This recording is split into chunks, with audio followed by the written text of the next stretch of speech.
इस एपिसोड की शुरुआत में हम देखते हैं कि मर्लिन काम ढूंढने के लिए एक बार में आया होता है और उस बार का नाम मूनलाइट होता है।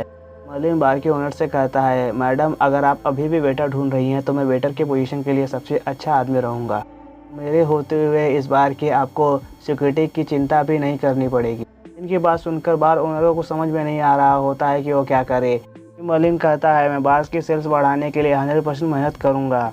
इतना कहते ही मर्लिन बार ओनर का हाथ पकड़ते हुए कहता है, प्लीज़ आप मुझे काम पे रख लीजिए। और मर्लिन से अपना हाथ छुड़ाकर शर्माते हुए कहती हैं, ठीक है मैं तुम्हें काम पर रख लेती हूँ। की बात सुनने के बाद मर्लिन खुशी से कहता है, थैंक यू मुझे काम पे रखने के लिए। मर्लिन मन ही मन सोचता है, बार ओनर की जैसे शादीशुदा औरत भी शर्मीली हो सकती है। मर्लिन कुछ और सोच पाता उससे पहले बार ओनर मर्लिन से कहती है कि एक आखिरी क्वेश्चन, मर्लिन तुम आउटसाइड विलेज के ट्रैवलर हो ना? बार ओनर का सवाल सुनने के बाद मर्लिन कहता है, आप सही हो, मैं यहाँ पर 2 महीने से ज़्यादा काम नहीं कर सकता है क्योंकि मुझे अपनी जर्नी वापस शुरू करनी है। मर्लिन मन ही मन सोचता है, अभी भी मेरे दिल का श्राप खत्म नहीं हुआ है, इसीलिए मुझे दुनिया के सबसे स्ट्रांग आदमी को ढूंढना है। इनकी बात सुनने के बाद बार ओनर कुछ कैलकुलेट करते हुए मर्लिन से कहती है, अगर ऐसी बात है तो मैं तुम्हें टेम्पररी स्टाफ के तौर पर 1 महीने का 1 गोल्ड कॉइन दूंगी और उसी में फूड और रहना इंक्लूड होगा। हाँ, एक और बात, तुम दिन में जितने भी कप वाइन बेचोगे उन हर कप के पीछे तुम्हें 20% कमीशन मिलेगा। मर्लिन 1 गोल्ड पर मंथ सुन के बहुत खुश हो जाता है।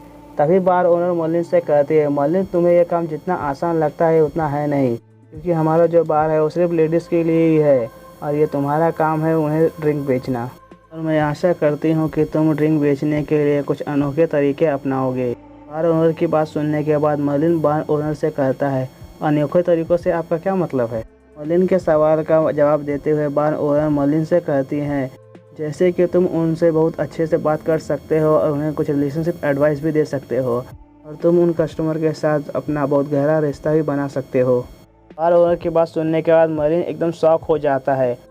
फिर मर्लिन शॉक में ही खड़े होकर मन ही मन सोचता है कि मुझे ये समझ में तो आ गया है कि इस समय मेरा पहले का डीमन किंग होना भी मेरी कोई मदद नहीं कर सकता। मैंने कभी सपने में भी नहीं सोचा था कि मुझे ऐसा दिन देखना होगा कि जब मुझे दूसरी दुनिया में ज़िंदा रहने के लिए अपने शरीर का इस्तेमाल करके ड्रिंक बेचना पड़ेगा। अगर ये नॉर्मल सेल होती तो कोई बात नहीं थी, पर अब ये मेरे इज्जत की बात है। मेरे रूल ऑफ प्राइड होने का क्या फ़ायदा जबकि मैं एक ड्रिंक भी नहीं बेच पाऊँगा। मर्लिन आगे कुछ और कहने वाला होता है कि तभी बार ओनर मर्लिन से कहती हैं, अगर तुमने तुम्हें दिए हुए टारगेट से ज़्यादा ड्रिंक बेचा तो मैं तुम्हें कुछ एक्स्ट्रा पैसे भी दूंगी। एक्स्ट्रा सैलरी की बात सुनकर मर्लिन बहुत खुश हो जाता है। फिर मर्लिन बार ओनर से छाती ठोककर कहता है, सभी लेडीज़ ड्रिंक पिए, इसकी जिम्मेदारी आप मुझ पर छोड़ दो। इतना कहकर मर्लिन मन ही मन सोचने लगता है, अब मैं पहले जैसा गरीब नहीं रहूँगा, डीमन किंग की शान शौकत फिर से लौटेगी। इतना सोचते ही मर्लिन बार ओनर का हाथ पकड़कर कहता है, आपका बहुत धन्यवाद बॉस, मुझे काम पर रखने के लिए। मैं आपको कभी भी निराश नहीं करूँगा। इसके बाद मर्लिन वेटर के कपड़े पहनकर सज धज कर काम करने के लिए तैयार हो जाता है। फिर मर्लिन मन ही मन सोचता है कि आज से मेरा इस बार में वेटर के तौर पर नया सफ़र शुरू होने वाला है। वहीं दूसरी तरफ हम एक घोड़ा गाड़ी को देखते हैं। उस घोड़ा गाड़ी को कोई और नहीं अलीसा ही चला रही होती है। अलीसा के हाथ में मर्लिन का वही वांटेड वाला पोस्टर होता है जिस पर $5,000 का इनाम होता है। अलीसा उस पोस्टर को देखते हुए कहती है, कितनी गलत बात है कि इस पोस्टर पर उस क्रिमिनल का चेहरा फट गया है। इसके बाद हम अलीसा के 1 साल पहले की बैक स्टोरी देखते हैं। 1 साल पहले जब मर्लिन ने अलीसा से उस मिथ्रिल कवच को चुरा लिया था, जो कवच एक हीरो से दूसरे हीरो को ट्रांसफ़र होता है, उस कवच के चोरी हो जाने के बाद अलीसा पर बहुत बड़ा कर्ज चढ़ गया। उस कर्ज को चुकाने के लिए अलीसा ने एडवेंचर गिल्ड को ज्वाइन कर लिया। अलीसा एक फॉर्मर हीरो थी, इसीलिए अलीसा को सीधे ही गोल्ड रैंक का एडवेंचर बना दिया गया। अलीसा ने अपना कर्ज चुकाने के लिए पिछले 1 साल में उसने अनगिनत मिशन पूरे किए।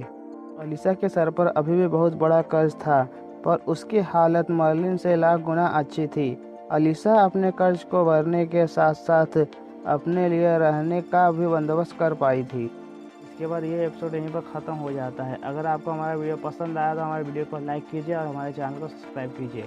अगर ये वीडियो आप फेसबुक पे देख रहे हैं तो हमारे फेसबुक पेज को भी लाइक कीजिए। Thank you for watching.